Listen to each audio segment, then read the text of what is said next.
नारायण नारायण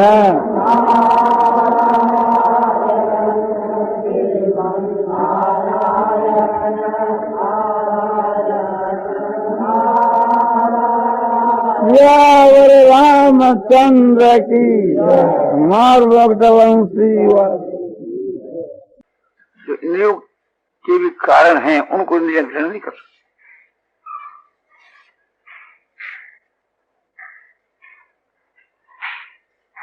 उनसे भी सूक्ष्म जो है अंतःकरण है।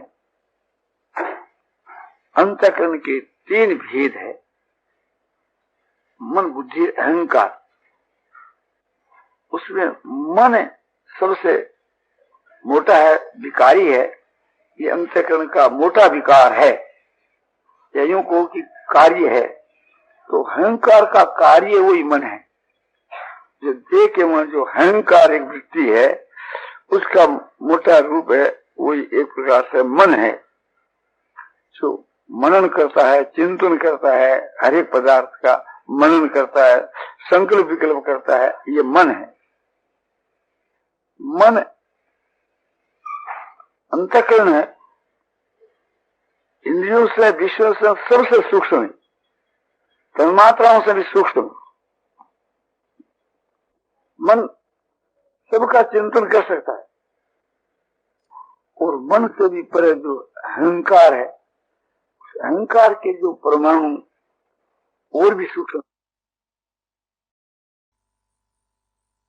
जिसको प्रकृति कहते हैं, जो बुद्धि का भी कारण है, उसके परमाणु इतने सूक्ष्म है कि बुद्धि के द्वारा भी ग्रहण करने में नहीं आती, और सारी बातों को बुद्धि समझ जाती है। पर अपने परे की जो 2 चीज है उसको बुद्धि, उसके असली स्वरूप को बुद्धि नहीं समझ सकती। बुद्धि उसमें प्रवेश होकर के, शामिल होकर के और उस चीज को बुद्धि से समझ। जिससे सतोगुण रजोगुण तमोगुण, ये 3 गुण है। इन तीनों गुणों की जो साम्यावस्था है वो प्रकृति है, और जो भिन्न अवस्था है तब गुण है। तो इन गुणों को किसी के साथ में जोड़ने से ये गुण समझ में आते हैं, और इनका जो केवल जो स्वरूप है वो बुद्धि के द्वारा समझ में नहीं आता। लोगों की बुद्धि के बीच के वहां जो एक ज्ञान है, चेतनता है, जो सतोगुण को कार्य है, जिसको हम लोग प्रकाश कहते हैं, नेत्रों को प्रकाश, बुद्धि के भीतर के बीच में जिसको हम एक चेतनता कहते हैं कि एक आदमी शयन करता है तो वह बुद्धि विलीन है, गाढ़ निद्रा में सुत्या हुआ है, तो उसकी बुद्धि प्रकृति के में विलीन है। सपने में तो मन बुद्धि रहते हैं, किंतु गाढ़ निद्रा के समय में, सुसुप्ति अवस्था में मन बुद्धि उससे विलीन हो जाते हैं अपने कारण के में। तो उसको मोह कहते हैं, मोह है। तो वो मोह क्या है कि वो तमोगुण का कार्य। और जितनी जो चेष्टा है, क्रिया, बाहर की नहीं, भीतर की क्रिया। बाहर की क्रिया भी प्रवृत्ति मात्र समझो कि रजोगुण कोई स्वरूप है, पर वो मोटो स्वरूप है रजोगुण को। और रजोगुण को वो सूक्ष्म एक प्रकार से स्वरूप कहा जा सके, समझाने के लिए नहीं, स्वरूप रजोगुण को ऐसे समझाया नहीं जा सके। अपने हृदय के वहां जो फूरना हुए, कोई भी बात के वास्ते अपने मन में प्रवृत्ति हुई कि यहां से ऊपर चलो, या एक मन के में संकल्प हो, तो मन में एक प्रवृत्ति, वही मानसिक जो सूक्ष्म प्रवृत्ति, वो रजोगुण को कार्य है। इस वास्ते बने कार्य होने से रजोगुण कह दो, किंतु रजोगुण को ऐसा स्वरूप नहीं है। तो यही कहा जा सके, कार्य से ही वह कारण समझाया जा सके। तो अपने शरीर के भीतर में जो चेतनता है, प्रकाश है, ज्ञान है, विवेक है, समझ है, ये सतोगुण को कार्य है। अपने हृदय का और जो ये पूर्णा है, संकल्प है, जैसे वो मोटे रूप में मन बनी, तो तीसरी पीढ़ी में आकर के मन बने है। बुद्धि के भीतर के बीच के वहां जो क्रिया है, वो क्रिया है, वो रजोगुण है। और बुद्धि के भीतर के बीच में जो मोह है, निद्रा को जो अंश है, आलस्य है, यो तमोगुण को कार्य। तो कार्य से उस कारण को समझाया गया, यो बको रूप है, यो नहीं कह जा सके। और कार्य में बको रूप कहे तो कोई हर्ज नहीं है। बर्फ जल को कार्य है, इस वास्ते बर्फ में कोई जल कह देवे तो कोई दोष नहीं है। जल से वो बर्फ बनी है, जल ही बर्फ के रूप में आए हुए। इसी प्रकार से 17 तीनों गुण का जो कार्य है, उससे उन्होंने गुणों में सुलझाया गया। और गुण भी खुद प्रकृति को कार्य है। भगवान कहते गुणा प्रकृति संभवा, गुण है सो प्रकृति से उत्पन्न हुए हैं। तो प्रकृति है सो खुद गुणों से भी सूक्ष्म है। दूसरे सिद्धांत वाले मानते हैं कि उनकी साम्य अवस्था ही प्रकृति है। वह प्रकृति एक 17 तीन गुणों के बीच के में परिणत होती है। चाहे यूं कह दो,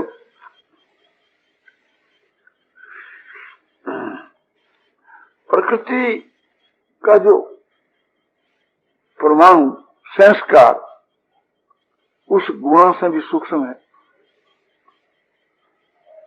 और उससे भी सूक्ष्म जो है आत्मा है।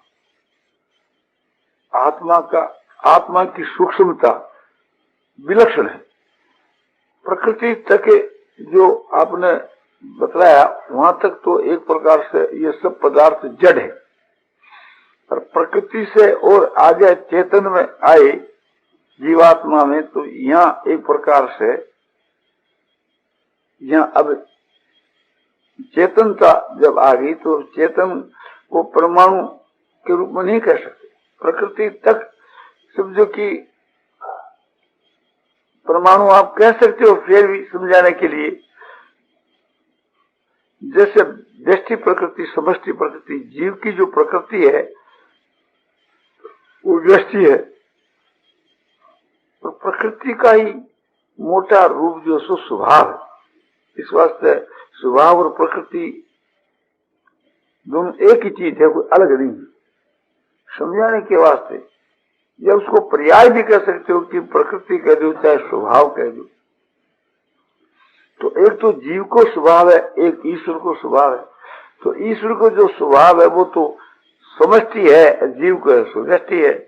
ईश्वर की प्रकृति और जीव की प्रकृति, तो जीव की प्रकृति है वो दूषित होती है, ईश्वर की प्रकृति है सो शुद्ध हो। तो प्रकृति को फर्क हो गया ना, इस वास्ते में विभाग हो गए। और जीव है सो नाना है और जीवात्मा बहुत है और परमात्मा एक ही है। तो जीवात्मा की जो एक प्रकार से नाना संज्ञा है वो शरीर के संबंध से है। और शरीर स्थूल सूक्ष्म कारण तीनों ही शरीर जो है वो प्रकृति का अधिकार है, प्रकृति का कार्य है। समझाने के वास्ते बताया जाता है, किंतु जड़ के द्वारा चेतन को समझाना बहुत ही कठिन है। जैसे आकाश है निराकार है और आकाश के मां बादल है वो साकार है। तो बादल की जो तो शरीर समझो और आकाश की जो आत्मा समझो। तो एक बादल का जो टुकड़ा, उस एक बादल के टुकड़े के बीच के मां जल के करोड़ों परमाणु हो सके। जल के परमाणु जो करोड़ों हो सके, एक इंची में, इंची भर के बादल के टुकड़े में करोड़ों परमाणु जल के हो सकते। उस जल के परमाणुओं का समूह ही बादल है। उसका एक एक परमाणु जो है सो अपना अपना अलग है, आपने सो सता रखे। तो एक जो जल को परमाणु है वो भी तो आकाश में है ना। तो आकाश को एक उसे विभाग नहीं, अविभक्ति है आकाश, किंतु वे जल का नाना परमाणु मान ले वहां, तो वे समझो कि लाखों करोड़ों परमाणु जल के जो जिस आकाश में है अपने अपने स्थान पर, वो आकाश का स्थान उसके साथ में संबंध रखे। तो ऐसे आकाश की जो अनंत जो चेतन जो सच्चिदानंद पूर्ण ब्रह्म जो परमात्मा है, उसमें इनका जो कारण जो शरीर है वो एक परमाणु की जो वो कारण शरीर ही फिर सूक्ष्म बने, सूक्ष्म से ही स्थूल बने। सूक्ष्म शरीर के 17 तत्व माने गए हैं, 10 इंद्रियां और 5 प्राण और मन और बुद्धि, ये 17 तत्व है। अहंकार बुद्धि के अंतर्गत है, इस वास्ते उसको अलग नहीं लिया। इस 17 तत्वों का समूह है, वो सूक्ष्म शरीर है जो इस शरीर से निकल दूसरे शरीर में जाता है, दिखता नहीं, वो हवा से भी सूक्ष्म है, इस वास्ते वो नहीं दिखता।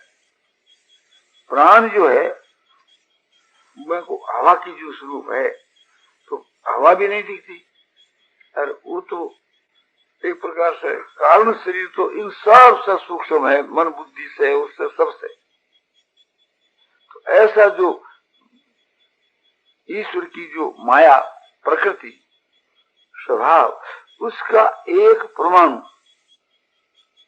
इस चेतन के साथ में संबंध है, वो दोनों मिलकर इसकी जीव संज्ञा है। अलग अलग किया जावे तो वो कारण शरीर है, और वो एक प्रकार से शुद्ध चेतन आत्मा है।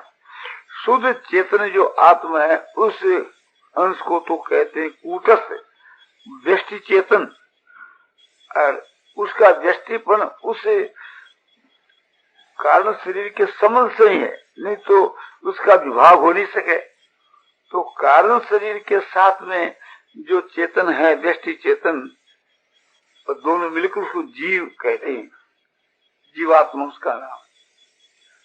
कारण शरीर के संबंध रखता हुआ जीवात्मा का जो स्वरूप है, उसे का वर्णन शास्त्रों में श्वेत उपनिषद में बतलाया है कि अपने जैसे शरीर का जो एक रोम है, और रोम का अगला भाग, अगला हिस्सा, रोम का अगला हिस्सा, और उसका फिर 1000 टुकड़ा हुए।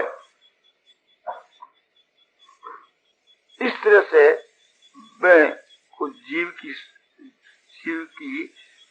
को परमाणु माने, तो वो जीव को जो स्वरूप के मानो कि इस प्रकार सूक्ष्म है कारण शरीर जीव को, वैसे ही को विभाग हो सके। तो ऐसो सूक्ष्म है सो अणु को भी वो अणु जिक्र जीवात्मा का। तो जीवात्मा को तो विभाग हो नहीं, वो तो कोई बतला नहीं सके, किंतु वो कारण शरीर को एक विभाग बैंक विभाग से की जीव संज्ञा करके और बने व्यष्टि चेतन संज्ञा करी। तो वह व्यष्टि चेतन और वो कारण शरीर दोनों मिलकर के की संज्ञा हुई जीवात्मा। बनाना अलग कर दिया जाए, समझ तोड़ दिया जावे, तो वो तो प्रकृति के वहां मिल जाए, वो परमात्मा मिल जाए। आत्मा जो है वो तो परमात्मा कौन से ममई वांसो जीव लोग के जीव होते सनातन। 15 अध्याय के 7 के श्लोक के पूर्वार्ध में भगवान कहते हैं कि ये जीवात्मा मेरा ही सनातन अंश है, और इसका जो शरीर है वो प्रकृति का अंश है। तो दोनों मिलकर के ही सृष्टि की उत्पत्ति हो। अब आपको ये दूसरी बात बतलाई जाती है परमाणु के विषय में। साहित्यकार पीछे चला परमाणु का, तो वो उसका मूल जो कारण, मूल जो तत्व समझाने से वह बात समझ में ठीक आवे, इसलिए यह सब भूमिका आपको बतलाई। और ईश्वर जो परमात्मा ब्रह्म, उसका तो समझो कि वो तो परमाणु तो जड़ है, वो तो उन सबसे रहित है। फिर भी वो कहा जाए वो सूक्ष्म से भी सूक्ष्म तर है। ये इसलिए बतलाया जाता है कि वो मैं की सूक्ष्मता में कोई दूसरो बुद्धि के द्वारा भी नहीं जान सके। और फिर भी जो बुद्धि के द्वारा परमात्मा को स्वरूप जो जानने में आवे, सूक्ष्म से भी सूक्ष्म तर, वो बुद्धि से मिले हुए परमात्मा को स्वरूप जानने में आए। और केवल जो शुद्ध है बुद्धि से जो अलग है, रहित है, वो शुद्ध नहीं आ सकती, बुद्धि की सामर्थ्य बन सके। तो बुद्धि ग्राह्य। और मैं कोई वर्णन क्यों जावे वाणी के द्वारा, शास्त्रा में, वेदों के मां कि सप्तम ज्ञानंतम ब्रह्म विज्ञानानंद ब्रह्म, ये सब जो वर्ण क्यों जाए ब्रह्म को, मैं को वर्ण क्यों जा रहा है जो बुद्धि के समझ में आ सके, यानी बुद्धि से मिले हो, बुद्धि मिश्रित, बुद्धि विशिष्ट ब्रह्म को जो स्वरूप है, उसी के लिए भगवान गीता में कहा ज्ञेयं यत् तत्पर वक्ष्यामि यज्ञात्वामृतमस्मृते, मैं जानने में आने वाला जो परमात्मा का स्वरूप है, जिसका नाम ज्ञेय है, वो तेरे को मैं कहूंगा, जिसको तू जान करके अमृत को प्राप्त हो जाएगा। अमृत के नाम से जो बात कही गई है वो ब्रह्म का शुद्ध केवल स्वरूप है, निर्विशेष स्वरूप है, निर्गुण निराकार है। और बुद्धि के ग्रहण करने में आवे वो निर्गुण निराकार नहीं है, वो सगुण निराकार। ये जो यहाँ वर्णन है कवि पुराण मनुष्य सितार है, ये जो बतलाया हमें अभी 8वें अध्याय का 9 का श्लोक है, ये एक प्रकार सगुण निराकार, जिसको अधिक के नाम से कहा गया। अरे निर्गुण निराकार को किस नाम से कहा गया? अक्षरं ब्रह्म परमं, अक्षरं ब्रह्म परमं, परम जो अक्षर है वो ब्रह्म है। अक्षर माने जो क्षय हुए, अक्षर जो कदे विनाश को नहीं हुए, पतन को नहीं हुए, अभाव को नहीं हुए, अदृश्य को नहीं हुए, वो सदा सर्वदा अपने एक रस एक रूप के में सदा ही मौजूद है, वो अक्षर है। और मैंने परम इस वास्ते कहो जीवात्मा को नाम भी तो अक्षर है। द्वावि वो पुरुषो लोके अक्षर एवं च अक्षरस्रवाणी भूतानि कूटस्थोक्षर उच्यते। संसार में 2 पुरुष, एक अक्षर और एक अक्षर, तो सारे भूत प्राणी वो तो अक्षर है, जीवात्मा वो अक्षर है। तो इस वास्ते परम अक्षर, जीवात्मा के अक्षर परम अक्षर उसमें फर्क है। केवल फर्क है कि जब जीवात्मा ब्रह्म में प्राप्त हो जाए है तो वह को जीवात्मा पर नहीं रहे, वस्तु तो वह है, पर वह वस्तु अपने आत्मा जीवात्मा परमात्मा के रूप में बदल जाए, तेरा वो अक्षर से परम अक्षर हो जाए। तो इस वास्ते वो परम अक्षर है। और इसमें क्षय क्या हो कि इनको शरीरों के साथ में संबंध विच्छेद होना, इसको क्षय होना हो। वह क्षय होने वाली चीज तो उसके साथ में थोड़ी थी, क्या शरीर, जीवात्मा को तो क्षय हुए नहीं, आत्मा को तो क्षय हुए नहीं। और वह जीव भाव तो वह के संबंध से समझा, वह से संबंध विच्छेद हो, तो वो एक प्रकार से आपने वह क्षय होने वाली चीज थी। और ब्रह्म के बीच में कोई क्षय होने वाली चीज नहीं, इस वास्ते उसको परम अक्षर कहा है। वो निर्विशेष, उसी को नाम निर्विशेष ब्रह्म है, उसी को नाम निर्गुण ब्रह्म है, उसी को नाम परम अक्षर है। तो जो आपने सगुण जो परमात्मा को स्वरूप है, मैंने सूक्ष्म से भी सूक्ष्म तर कहे जा सके। इसलिए कि समष्टि बुद्धि जो कहे उससे या उसकी ईश्वर की जो प्रकृति कही जाए उससे संबंध है। शुद्ध जो ब्रह्म है वहां तो न प्रकृति है न कोई अपना समष्टि बुद्धि है, कुछ भी। तो इसलिए जो अधियज्ञ है वो सगुण है, निराकार है। और परम जो अक्षर जो है वो निर्गुण है, निराकार। निर्गुण भी है, निराकार भी है। निराकार होकर के गुणा से अतीत है। निराकार तो और बहुत सी चीजें हैं, प्रकृति है वो भी निराकार है, जीव है वो भी निराकार है, बहुत सी चीजें निराकार। मन बुद्धि है ये भी निराकार है, पर आंखों व्यक्तित्व पकड़े जाओ है। इसलिए निराकार होकर के भी इससे भी और बढ़ करके निराकार वो चीज है जो पकड़ी नहीं जा सकती।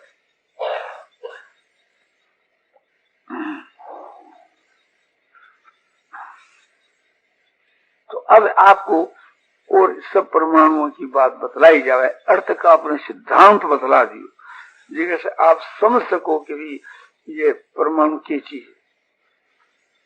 परमाणुओं को समूही अनुभव है जिसके बीच के वहां इतनी शक्ति भरी जावे कि जिससे हजारों आदमियों को विनाश कर डाले।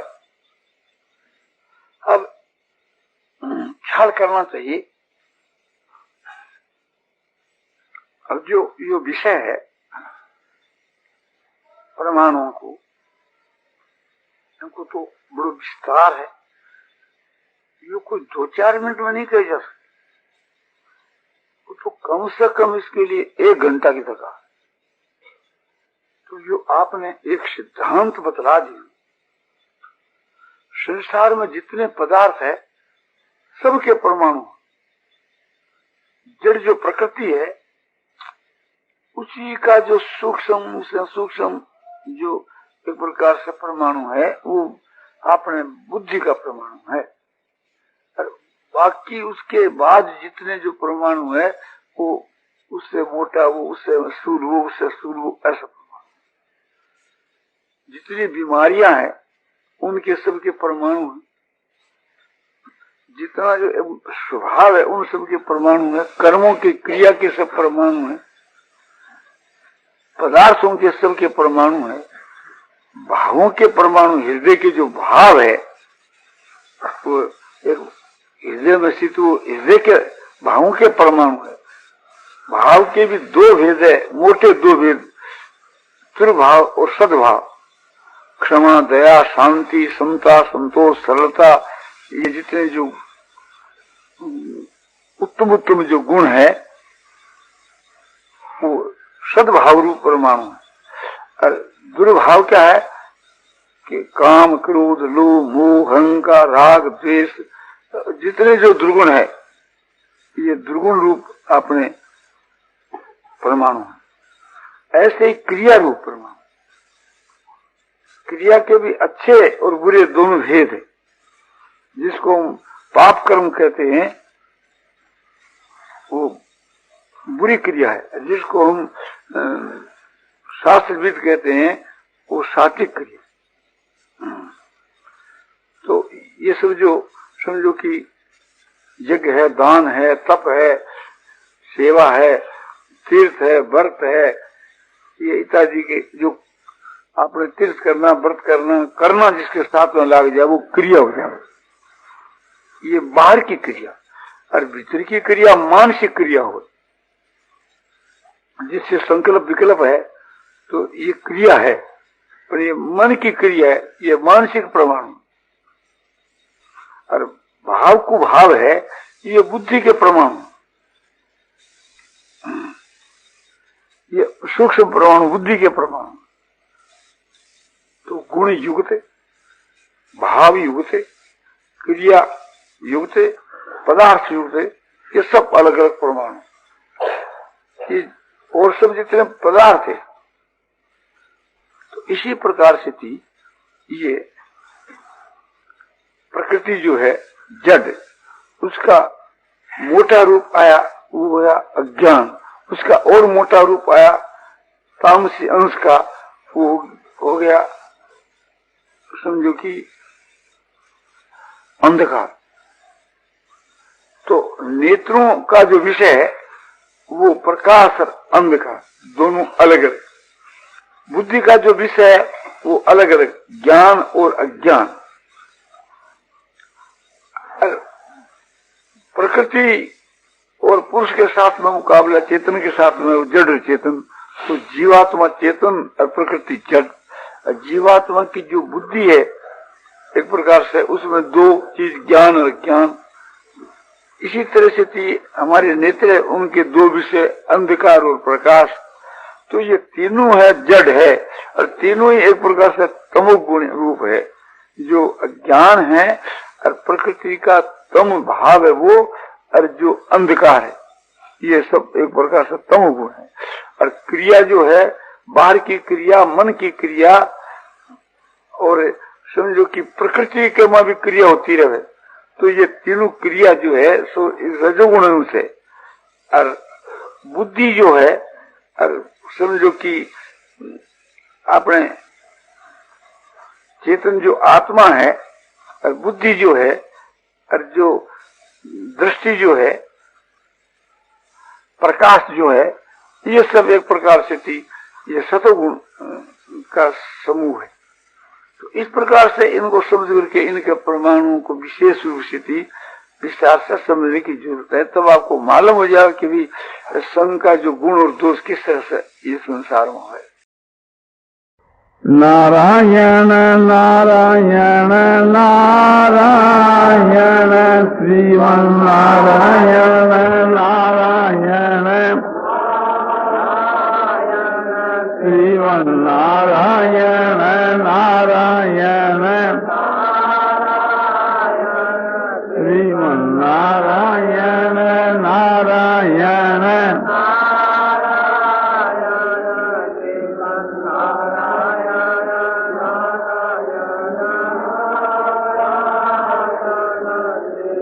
नारायण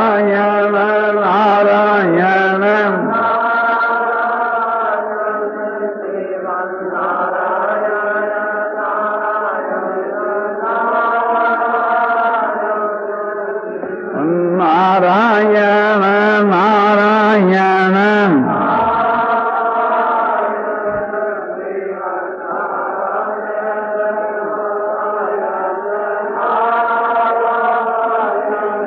सियावर रामचंद्र की मार मुकुट वंशी वाले। परमाणु की दृष्टि से परमात्मा, प्रकृति और महाभूतों का तात्विक विषय का निरूपण पूज्य श्री जयदयाल जी गोविंद का द्वारा मिति पौष कृष्णा तृतीया संवत 2013 तदनुसार तारीख 20 दिसंबर 1956 को प्रातः काल 8 बजे सम्मान्य श्री घनश्याम दास जी जालान के घर पर साहिबगंज गोरखपुर में किया गया।